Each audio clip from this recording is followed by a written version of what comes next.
Hello guys, in today's video I'm going to show you how to fix when Sea of Thieves are crashing on PC. So there's a few issues which could cause this. So first of all, it could be network issues, software conflicts, outdated drivers, insufficient hardware, or corrupted game files. So the first option we're going to check is our Windows update. So you're going to go to settings and then on Windows update here.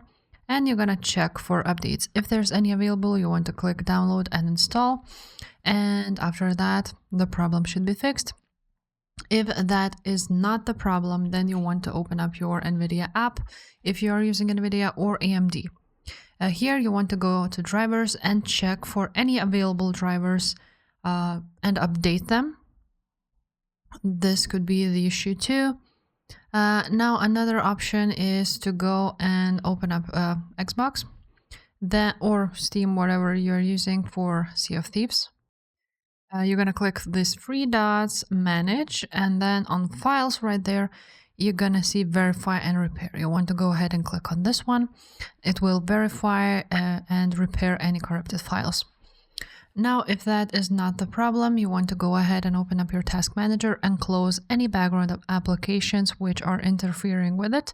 So for example, for Sea of Thieves, I don't really need Epic Games Launcher, so I can just click end the task.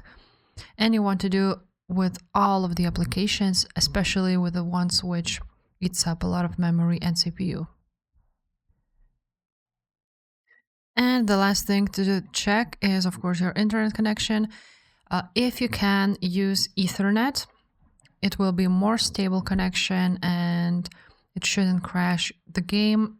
Now, if you're using Wi-Fi, you want to check if it is good enough, because if your internet connection is not stable and really slow, then why your game is crashing. So if this video was helpful, guys, make sure to subscribe to this channel and I will see you next time.